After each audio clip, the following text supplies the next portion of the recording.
everybody. My name is Emily Cleaver, and I am here with Kim Martinez, and we're going to do a People in Pursuit video for you. At People in Pursuit, we tell stories. We tell stories about our lives, our journeys, what we've been through, and through it we see our sameness and our commonalities and the things that we can relate to in each other's story, which brings beautiful unity.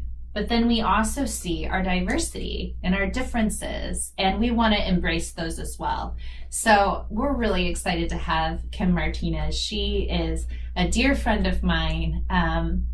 And yeah, I'm gonna let Kim introduce herself. Kim, tell us a little bit about who you are before we get started.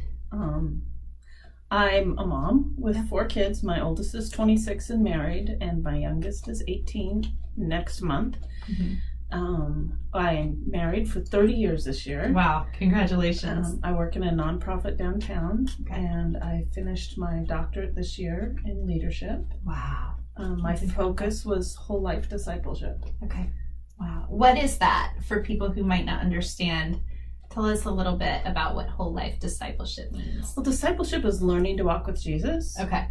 And a lot of times we think we go to a class or we take a class, mm-hmm. and that is where we get trained to follow Jesus.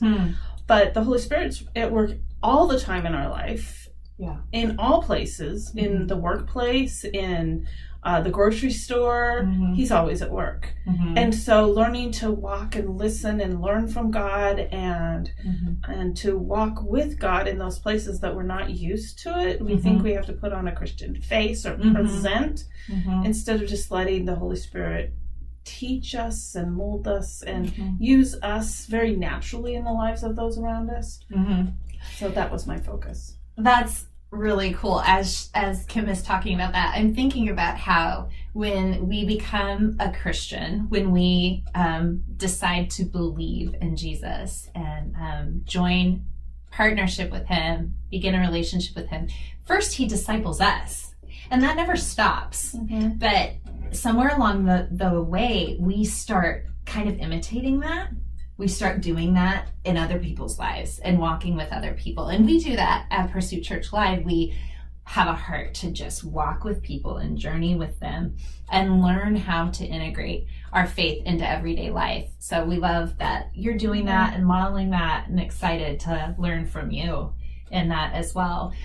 When I asked Kim to come and speak for Pursuit Church Live, our People in Pursuit, I asked her to be thinking about, she could talk about her journey with Christ. She could talk about marriage and family. I really gave her permission to just talk about whatever she wanted to, whatever she felt in her heart she should talk about. And what have you really felt you wanted to share today?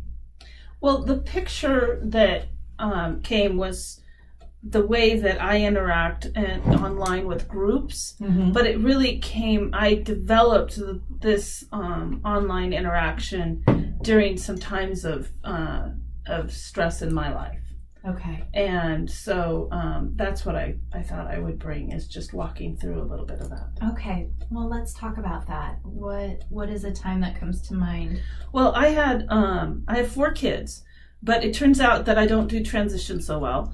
So I had severe postpartum depression with the first 3. And I, each time God taught me new things, and I strengthened in my faith, but it was very difficult seasons every time. Well, the 3rd time, I had a 6.5, 7-year-old, a 2-year-old, and my son, who was born. And that time, I was homeschooling my oldest. I worked from home and had my kids. And I was so not able to move. When postpartum depression for me, the worst part of it is just a complete shutdown. I'm not able to move. I can take care of the baby. I can barely function, but I can't raise my head up. I can't really interact, and I lose that connection to other people. Wow. And I've been known to curl up in bed and not move. So physically not moving, except for the kind of the bare necessities. Exactly. For up. Okay. Yeah. Wow. And during my first time, I learned if you can't move, call somebody. Yeah. That was the real big key for me. If you can't move, call somebody. And I walked through the 12 steps at that point, and it was during that time that I had the aha of Jesus loves me for me, not just because he loves the whole world. But it was working through the 12 steps for almost a year before that aha came. Can you describe what the 12 steps are? 12 steps actually come out of Alcoholics Anonymous. They were designed as spiritual disciplines and a tool for people who are caught in addictions. Okay. And for me, it was the depression that shoved me into this. And I found a group of women that were meeting weekly, and God just used that as a tool to help me start to walk again and start to move. Wow. But they really put tools around you as well. And one is if you're falling down, call somebody. Okay. And so for me, that was a big one that time. Okay. And then the next one, God brought me a friend. And I hadn't had somebody walk close with me, like, ever. And my best friend from college said, you need to meet my cousin. And her cousin had 4 children to my 2 at that point. And she came over to my house every day and opened my drapes with all 4 of her kids until I started moving. And she was such a gift to me. Wow. And her name's Karina, and she was a real gift to me, and she walked with me, and I started to learn to allow somebody in my life. But then when my son was born, I went down again, right? Okay. And you just start to live in a hole, and you can't see past the end of your nose practically. It's almost like you're blind walking down an alley because it's so dark. And it's involuntary. Oh, It's yeah. not a choice. Oh, no. It's just... Yeah, it's physiological. But for me also, I think that it had to do with transition, and it was difficult. And on top of that, he was born in August, and I think that I had seasonal disorder with him as well. And so, anyway, because I was homeschooling my oldest, I was on an online forum, and this was before the internet was as it is today. So we had what we would know as a chat now, but they were forums back then. And it was for homeschool moms. And all the other people in this forum were homeschool moms in the Midwest. So I never met any of these women. But through this season, it's like a long chat. So you can jump on at any point. And you talk about you just read what's happened when you're not there, and then you talk. And then you're up to speed. Right. And I started to learn, first of all, that was the first place I learned that I wasn't the only. I think we all think that our experience is only. Yes. And that if somehow we weren't us, we would be normal. Oh, wow. And I started to hear what was going on inside other people's heads. Up to that point, I saw the beautiful people and thought they had it all together. I actually thought that the people that show up at church with all their children dressed alike were just somehow superhuman. And I started when walking with these women in the Midwest, and a lot of them were a little bit older than me because their kids were much older than mine. And they mentored me by sharing their life with me. And to me, that was so powerful. They didn't tell me what to do. They didn't give me loads of advice. They gave me loads of encouragement. And when I shared where I was at, they didn't tell me what to do. They just encouraged me that God was with me and that he would find a way through. They prayed for me. These were not just homeschool moms, but it was a Christian homeschooling group. And they really discipled me through a difficult time. So much so that the following summer, I had the blackberries came on. So I've been in there about a year now. And the blackberries came on, and my family doesn't do seeds. in their jellies. Okay. Jam. They don't do jam. And I needed to make blackberry jelly. Uh-huh. And this group of women from the Midwest who all grew their own vegetables and spent days and days canning taught me how to make jelly through text. But no one could describe to me, and this was really before we had a lot of pictures. I don't think we had any pictures on the internet back then. Wow. It was all text-based. It's hard to imagine. I know, right? Yeah. So no one could explain to me what a squisher pan was. Okay. And so they went, and I recently just bought one for my mom on Amazon. Oh, cool. I can't even remember what it's called. Sieve. It's not a sieve, but it's something like that. And in fact, if you plug in squisher pan, I think you can find what I'm looking for. Okay. But anyway, somebody found one at an auction and mailed it to me so that I could make jelly for my family. And they walked me through making jelly. So this was real life mentoring. Yeah. In a model that I had only seen by people doing life this way. Yes. In person, but they did it online. And so later on, I went through another season of transition that was very painful and a deep depression, and my family was going through a lot. And I realized I was not going to survive that season without community. Yeah. But I was not emotionally at a place where I felt like I could walk in and build community around me, because I just was, depression hurts. Yeah. And it's as much a pain as getting your arm broken. I mean, it's just constant pain in an emotional realm, but I'm not sure that your brain really pulls the difference between depression pain and physical pain, and I think that might be why a lot of times we see the two married. Okay. I would agree, but it's almost like an alarm going off. Yeah. It's almost that's my guess. I could be wrong. Okay. But during that time, I realized I needed community around me. And so what I did was I was starting some coaching classes, and I read Jack Canfield's book on coaching, and I read about masterminds, and I saw his model, and I went, I think I'm going to do this.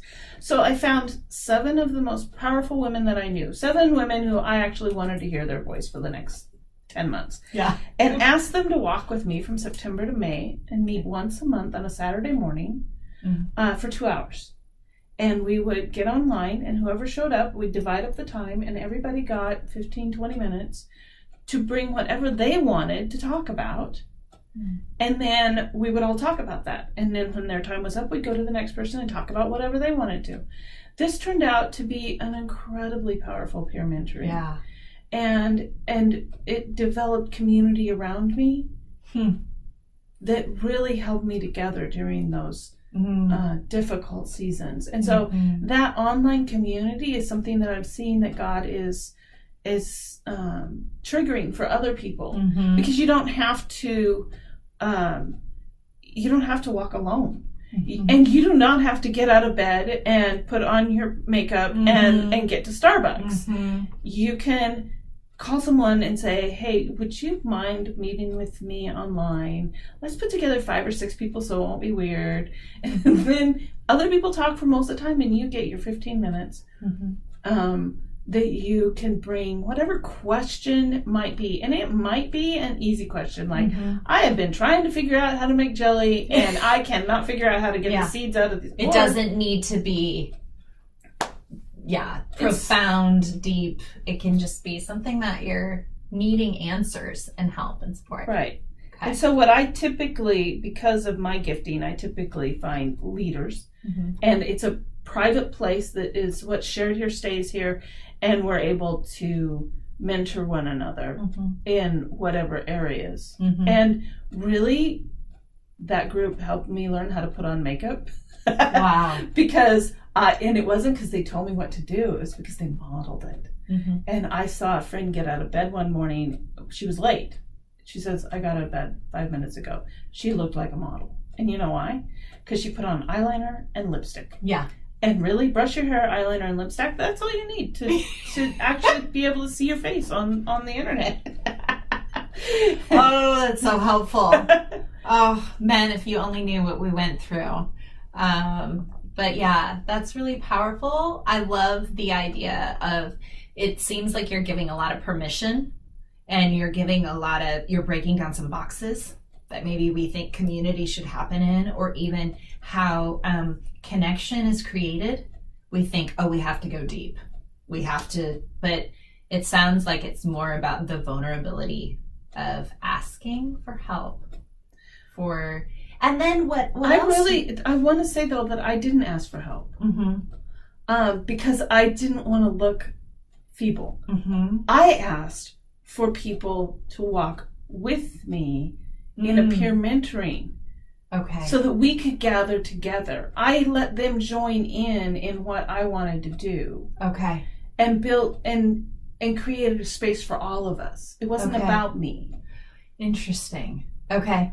Because they were powerful brains. And I knew that if I could stand to listen for a year, that they would bring stuff to the table that other people wanted to listen to. So we all know at least 3 people who are interesting. And so I would say, those are the people that you want to somehow connect. And when I first started, very few people knew each other in my group. But they very quickly molded into a space where they loved each other and they became sisters together. Yeah.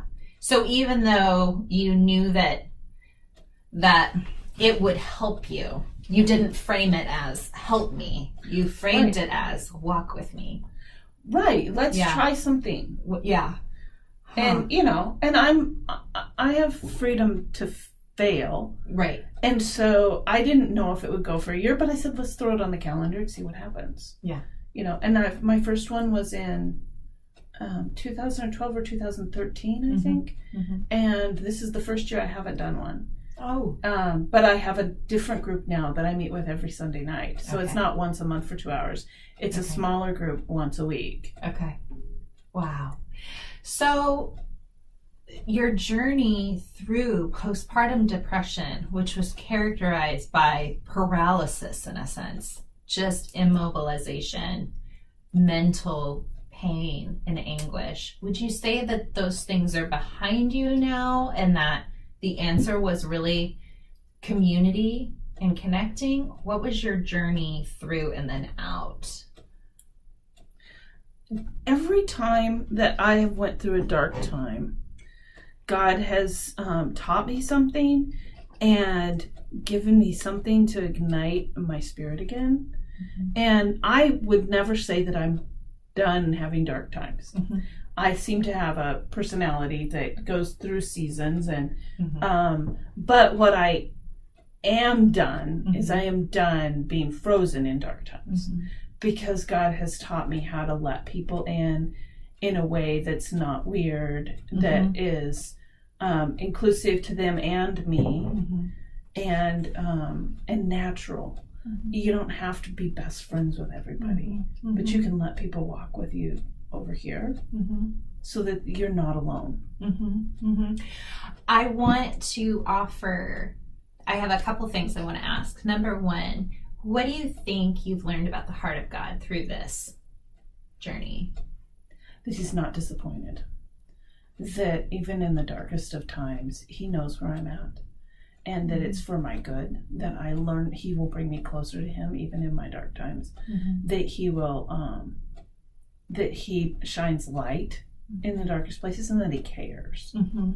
And that just because that my physical reality is not necessarily God's reality. That He sees a much bigger picture. And He may see what I see as depression as putting me in a hospital to repair mentally, or to let me transition more slowly. He doesn't see what I see.